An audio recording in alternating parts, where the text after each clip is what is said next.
afternoon. Welcome to the distance learning class through Makalu Television, Biratnagar. म are Dawadi, Rohini Raman Dawadi. आज यो distance learning क्लासमा कक्षा 9 को सामाजिक अध्ययन विषयलाई तपाईहरु सामु सम्पूर्ण विद्यार्थी भाइ बहिनीहरु सामु लिएर आएको छु. सामाजिक विषय अन्तर्गत युनिट 1 भाग 1 को पाठ 1 lesson 1 we and our society, हामी र हाम्रो समाज. हामी र हाम्रो समाज यो पाठलाई मैले लिएर आएको छु र आजको यो पाठमा सम्पूर्ण विद्यार्थी भाइ बहिनीहरु हामी जम्मा 3 वटा कुराहरु सिक्ने छौं. यहाँहरुले 3 वटा कुरामा आज तपाई हामी बीचमा छलफल नभए पनि डिस्कसन, प्रत्यक्ष डिस्कसन नभए पनि हामी तपाई हामी बीचमा आदान प्रदान गर्ने छौं.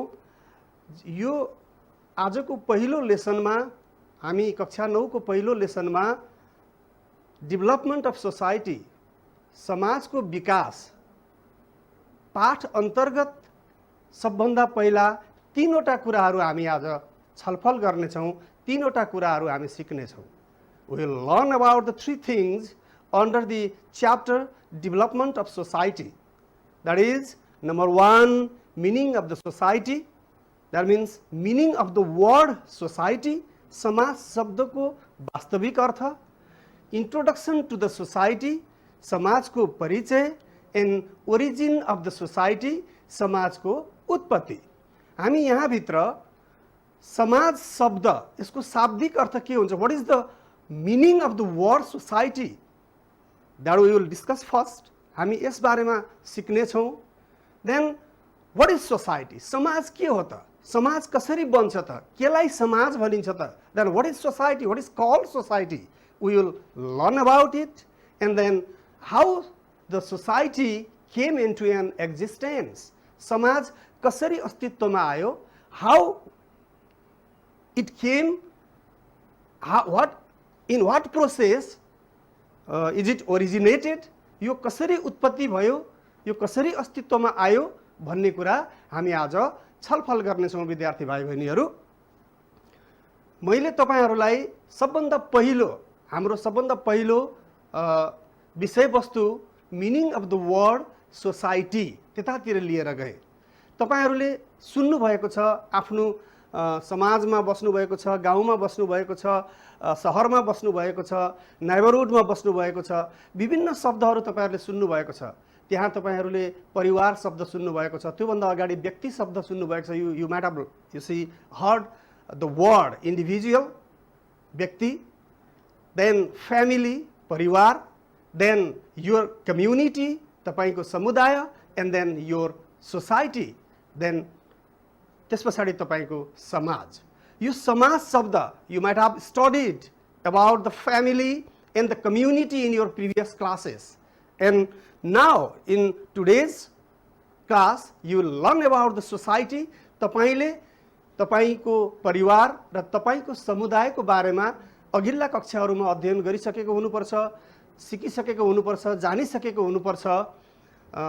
र आज हामी विशेषतः समाजको बारेमा, सोसाइटीको बारेमा अध्ययन गर्ने भएको हुनाले सबभन्दा पहिला यो समाज शब्दको शाब्दिक अर्थ, what is the meaning of the word society भन्नेतिर हामी जान्छौं.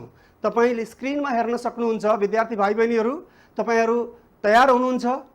तपाईहरु सबै रेडी हुनुहुन्छ? सबभन्दा पहिला रेडी बन्नुहोस्. हामी आज 3 वटा मुख्य कुराहरु सिक्ने छौं. मैले अघि नै भनिसके 3 वटा मुख्य कुराहरु सिक्ने छौं. त्यसमा समाज शब्दको अर्थ के हुन्छ यो सिक्ने छौं. त्यसपछि समाज भन्नाले के बुझिन्छ त्यो सिक्ने छौं. त्यसपछि समाजको उत्पत्ति कसरी भयो यो कुरा हामी सिक्ने छौं. यी 3 वटा कुराहरु हामी सिक्ने छौं. We will learn the 3 important things under this lesson.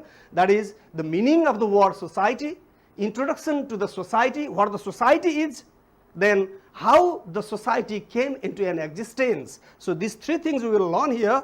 So now let's discuss about the meaning of the word society. Now let's see. It is given here society. This is the English word. And the meaning of this English word in Nepali is samaj, that we have none. So the society, the word society, it is derived from the French word, you see, it is derived from French word societe, you see. Societe बाट एउटा French शब्द सोसिएटबाट यो derive गरिएको शब्द हो र त्यो French जुन सोसिएट भन्ने शब्द छ त्यो फ्रेन्च शब्द पनि ल्याटिन वर्ड सोसाइटसबाट आएको शब्द हो.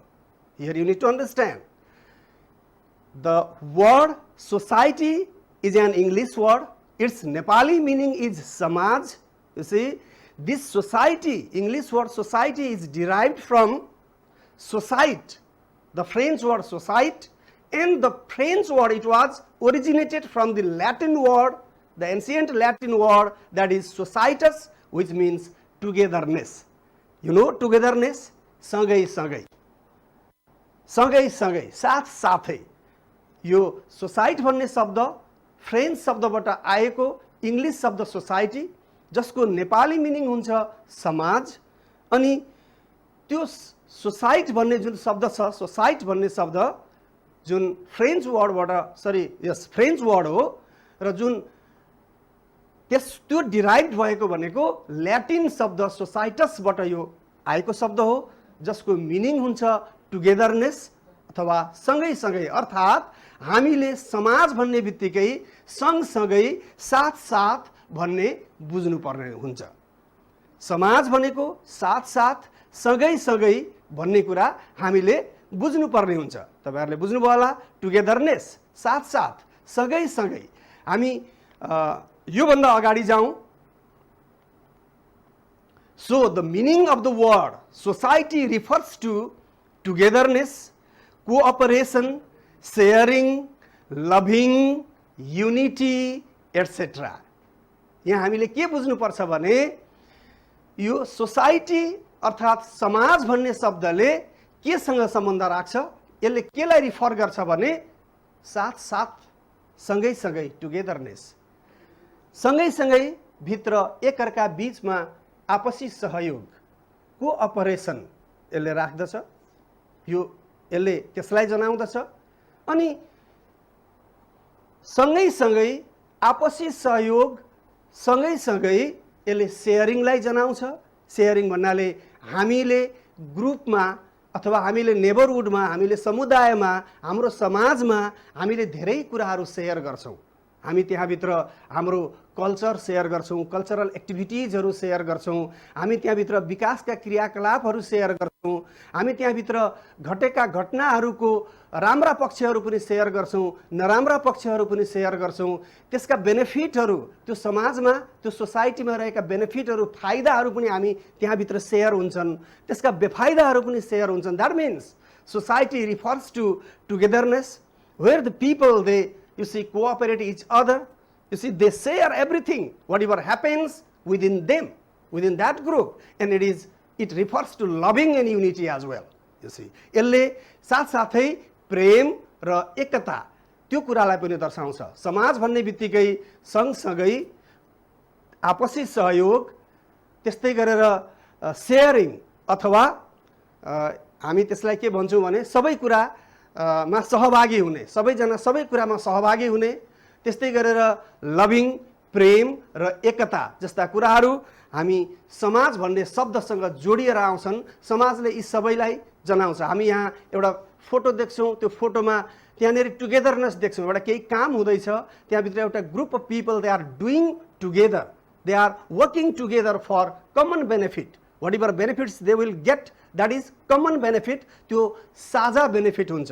एउटा ग्रुप जसले सँगै बसेर काम गर्छ, शेयरिङ गर्छ, लभिङ गर्छ, युनिटी हुन्छ, त्यो ग्रुप एउटा आफैमा समाज हो र त्यो सँगसँगै हुन्छ. त्यसकारण टुगेदरनेस इटसेल्फ इज सोसाइटी. हामीले शाब्दिक अर्थमा छलफल गरिरहेका छौँ. समाज शब्दको शाब्दिक अर्थ, सोसाइटीको शाब्दिक अर्थ, यो वर्डको मिनिङको बारेमा अहिले हामी छलफल गरिरहेका छौँ. म फेरि एकचोटि भाइ बहिनीहरूलाई दोहोऱ्याउन चाहे. समाज शब्दको यो शाब्दिक अर्थ समाज, that is in English the word society that is derived from the French word society. That society, the French word society, was originated from the Latin word societas, which means togetherness. And togetherness itself is society. That we need to understand. भन्नाले साथ साथ सँगै सँगै भन्ने शब्द नै आफैमा एउटा शब्द समाज भन्ने शब्दको अर्थ हुन्छ। अब हामीले यहाँनिर समाज शब्दको अर्थको बारेमा छलफल गरिसक्यौँ। हामी अगाडि जान्छौँ, अझै अगाडि जान्छौँ। त्यसकारण यहाँनिर मैले एउटा भाइ बहिनीहरूले हेर्न सक्नुहुन्छ, स्क्रिनमा हेर्न सक्नुहुन्छ, आफ्नो स्क्रिनमा तपाईले हेर्न सक्नुहुन्छ। त्यहाँ साथ आपसी सहयोग, love understanding, unity, togetherness, cooperation, love and understanding, unity, sharing, साझेदारी। समाजमा साथ आपसी सहयोग, प्रेम र समझदारी, एकता र साझेदारी। मैले अघि पनि भने समाजमा घटेका सबै घटनाहरूमा सबैको एकीकृत साथ रहन्छ। समाजमा एक अर्कालाई सहयोग गर्ने, सहयोगको आदान प्रदान गर्ने, आपसी सहयोगको भावना रहन्छ। समाजमा प्रेम हुन्छ र समझदारी हुन्छ, एक अर्काप्रति लभ एन्ड अन्डरस्ट्यान्डिङ हुन्छ। समाजमा एकता हुन्छ र समाजमा सबै किसिमको बेनिफिट, सबै किसिमको मेरिट र सबै किसिमको डिमेरिट को साझेदारी हुन्छ। सबै किसिमका फाइदा, सबै किसिमका बेफाइदाहरूको साझेदारी हुन्छ। त्यो नै समाज हो। अर्थात् समाज शब्दको शाब्दिक अर्थ हामीले यहाँसम्म आइपुग्यौँ र मलाई लाग्छ भाइ बहिनीहरू करिब करिब यो समाज शब्द अथवा सोसाइटी भन्ने शब्दसँग परिचित हुनुभयो। अब हामी दोस्रो खण्डमा प्रवेश गर्छौँ। दोस्रो खण्ड भनेको यहाँनिर फेरि पनि दिएको छ, समाज अर्थात् अङ्ग्रेजी शब्द सोसाइटीको नेपाली अर्थ समाज भन्ने हुन्छ, जसको शाब्दिक अर्थ साथ आपसी सहयोग र समझदारी, साझेदारी, प्रेम र एकता भन्ने हुन्छ भनेर यहाँ मैले भाइ बहिनीहरूलाई यो डिस्प्ले गरेको छु, स्क्रिनमा पनि डिस्प्ले गरेको छु। The society, the English word society, you see that refers to already I have explained that refers to togetherness, cooperation, love and understanding, unity and sharing among the people. You see, among the people. यो चाहिँ मानवहरू बीचमा, मानिसहरू बीचमा साथ आपसी सहयोग, समझदारी, साझेदारी, प्रेम र एकता, त्यसैलाई हामी समाज भनेर भन्छौँ, त्यसैलाई हामी सोसाइटी भनेर भन्छौँ। अहिले हामी शाब्दिक अर्थ अर्थात् समाजको, सोसाइटीको शाब्दिक अर्थलाई यहाँसम्म हामी छलफल गरेर आइपुग्यौँ। विद्यार्थी भाइ बहिनीहरू, अब हामी अर्को खण्डमा प्रवेश गर्छौँ, त्यो भनेको introduction to the society. Now let's start the you see another part of this society, that is the introduction to the society. Today, in today's class, the second part is the introduction to society, that is समाजको परिचय। अर्थात् दोस्रो खण्डमा हामी समाजको परिचयको बारेमा अध्ययन गर्छौँ, छलफल गर्छौँ। समाजको परिचय भन्ने बित्तिकै what is society? You see, introduction to society, that means within it, under it, we will discuss what the society is. समाज के हो त, समाज भनेको के हो त। हामीले अघि शाब्दिक अर्थ मात्रै डिस्कसन गर्यौं, तर अब हामी समाज भनेको के हो भनेर अब छलफल गर्छौं। हामी समाजको परिभाषा, you see, समाजको परिचय, the introduction of society, you see, in a two way we will discuss here, in general sense and in a broad sense. एउटा सामान्य बुझाइमा र अर्को फराकिलो बुझाइमा, दुईटा बुझाइमा फरक फरक तरिकाले कसरी बुझिएको छ समाजलाई, अथवा कसरी समाजलाई बुझिन्छ, अथवा समाजको परिभाषा, यसको अर्थ कसरी लगाइन्छ भनेर हामी यहाँ छलफल गर्नेछौँ। सबभन्दा पहिला तपाईहरुलाई मैले एउटा सामान्य यो सेन्समा, जेनरल सेन्समा अथवा सामान्य बुझाइमा समाजलाई कसरी बुझिन्छ त भनेर म तपाईहरुलाई बुझाउन चाहन्छु। फ्रेन्डली, पहिला के भन्छ भने फ्रेन्डली एसोसिएसन विथ अदर्स, अरूसँगको मित्रवत घुलमिल नै समाज हो। एउटा व्यक्ति, एउटा इन्डिभिजुअल, यो सी, एउटा व्यक्ति जब अरूसँगको घुलमिलमा जब समूहमा प्रवेश गर्छ, मित्रवत घुलमिल गर्छ, त्यो नै समाज हो.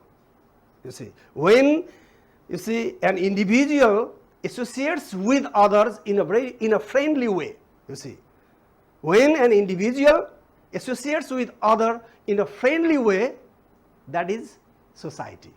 त्यो नै समाज हो. जब कोही एउटा व्यक्ति अरूसँग मित्रवत घुलमिलमा प्रवेश गर्छ, मित्रवत घुलमिल गर्छ समूहमा भने त्यो समूह आफैमा समाज हो. यो सामान्य अर्थमा हामीले समाजलाई यसरी बुझ्नुपर्ने हुन्छ. अब अलिकति ब्रोड सेन्समा हामी गयौँ भने समाजभित्रका फिचर्सहरूतिर जानुपर्ने हुन्छ, समाजभित्रका विशेषताहरूभित्र जानुपर्ने हुन्छ. समाज भन्ने बित्तिकै के हो त, फराकिलो बुझाइमा के हो त समाज?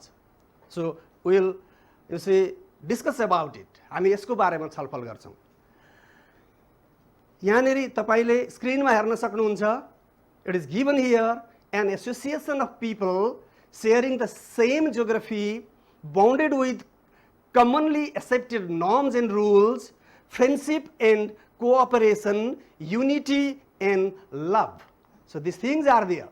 फराकिलो बुझाइमा एउटै भूगोलभित्र बसोबास गर्ने, साझा मूल्य र मान्यता, नियम, आपसी प्रेम र मित्रता, आपसी सहयोग र एकता आदि जस्ता कुराहरूमा बाँधिएका मानिसहरूको समूह नै एउटा समाज हो भनेर यहाँनिर तपाईले स्क्रिनमा पढ्न सक्नुहुन्छ. मैले यसलाई अलिकति क्लियर गर्न चाहे, तपाईहरुले यसमा क्लियर हुन जरुरी छ.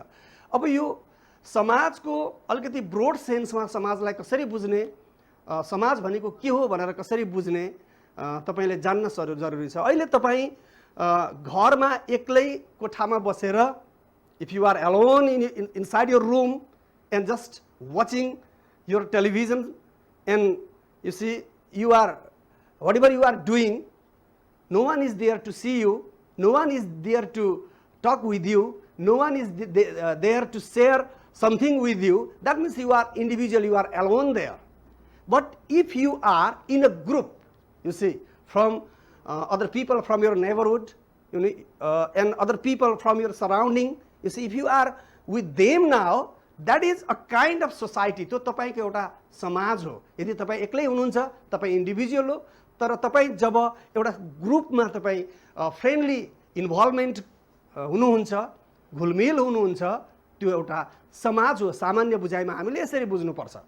र यहाँनिर हामीले ब्रोड सेन्समा के बुझ्नुपर्छ भने एन एसोसिएसन अफ पिपल, एउटा पिपलहरुको एसोसिएसन. तपाईहरु के बुझ्नुहोस्, एसोसिएसन भन्ने शब्दसँग तपाई एक्विन्टेड हुनुहुन्न भने एसोसिएसन भनेको तपाई के बुझ्नुहोस् भने तपाई अहिले 2-4 जना 5 जनासँग सँगै हुनुहुन्छ भने त्यो तपाईको अहिलेको एसोसिएसन हो. तपाई त्यहाँ अहिले एउटा समूहमा एसोसिएट हुनुहुन्छ, त्यहाँनिर संगठित हुनुहुन्छ. तपाई भरे भोलि तपाई स्कुल जानुहुन्छ, स्कुलमा क्लासरुममा अरु तपाईको क्लासरुमको समूहसँग तपाई एसोसिएट हुनुहुन्छ. अहिले तपाई घरमा हुनुहुन्छ, तपाईको नेबरहरु छ, छिमेकीहरु, छरछिमेकीहरु हुनुहुन्छ, त्यहाँ भित्र केही क्रियाकलाप भयो, तपाईहरु एकै ठाउँ हुनुभयो भने त्यो तपाई त्यहाँ एसोसिएट हुनुहुन्छ. एन एसोसिएसन यसरी बुझ्नुस् है. एन एसोसिएसन अफ पिपल, त्यस्ता मानिसहरुको एउटा association who shares the same geography, जसले एउटै जियोग्राफी शेयर गर्नुहुन्छ, अर्थात एउटै भूगोल शेयर गर्नुहुन्छ, कुनै एउटा निश्चित ठाउँ शेयर गर्नुहुन्छ. तपाईले बुझ्नुहुन्छ, कुनै एउटा निश्चित ठाउँ, एउटा टेरिटोरी, जस्तो तपाईको टोल यदि त्यो शिव मन्दिर टोल हो भने तपाई त्यो शिव मन्दिर चाहिँ एरिया त्यसले कति कभर गरेको छ, त्यो जियोग्राफी भित्र तपाई बस्नुहुन्छ. तपाईले अझै ब्रोडमा जानुभयो भने विराटनगरको जियोग्राफी भित्र बस्ने मानिसहरुको त्यो ब्रोड एउटा सोसाइटी हो.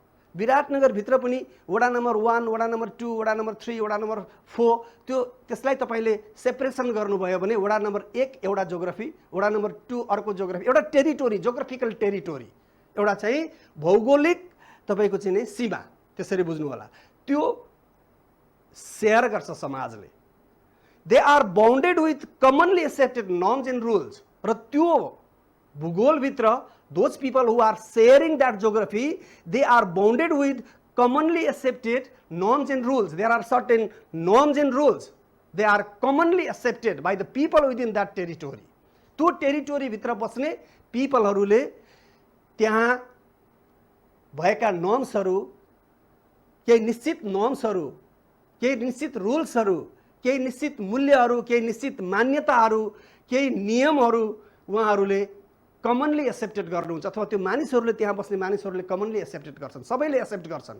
त्यो एक्सेप्ट भएन, त्यसको चाहिँ एक्सेप्ट गरिएन, त्यसको विपरीत गइयो भने समाजले दण्डित गर्छ, समाजले विभिन्न किसिमले दण्डित गर्छ अथवा पनिसमेन्ट गर्छ। त्यस्तो खालको नर्म्सभित्र बाँधिएको, त्यस्तो खालको रुल्सभित्र बाँधिएको, जसलाई सबैले एक्सेप्ट गरेको हुन्छ। अनि त्यहाँभित्र फ्रेन्डसिप हुन्छ, फ्रेन्डसिप हुन्छ, कोअपरेसन हुन्छ, युनिटी हुन्छ, लभ हुन्छ। त्यो नै एउटा समाज हो। यसरी भनिन्छ ब्रोड सेन्समा त्यो ग्रुप नै एउटा समाज हो। यहाँ भनिएको छ एउटै भूगोलभित्र बसोबास गर्ने, साझा मूल्य, मान्यता, नियम र आपसी प्रेम, मित्रता, आपसी सहयोग र एकता आदि जस्ता कुराहरूमा बाँधिएका मानिसहरूको समूह नै एउटा समाज हो। अर्थात् त्यहाँ साझा भूगोल रहन्छ, साझा मूल्य र मान्यता रहन्छ, सबैले मान्नुपर्ने नियम रहन्छ, आपसी प्रेम र समझदारी हुन्छ, आपसी सहयोग र एकता हुन्छ। त्यो नै एउटा समाज हो। विद्यार्थी भाइ बहिनीहरू, समयको पाबन्दीको कारण मैले तपाईहरूलाई ओरिजिन अफ सोसाइटी अर्को खण्डमा लान सकिनँ र आज तपाईहरूले दुईटा मूल कुराहरू सिक्नु भएको छ। एउटा समाजको शाब्दिक अर्थ के हुन्छ, what is the meaning of the word society, and then you have learned another thing, that is what is society in a broad sense and in a general sense. याद राख्नु होला। अल द बेस्ट, सबैलाई धन्यवाद। Enjoy your day. Thank you.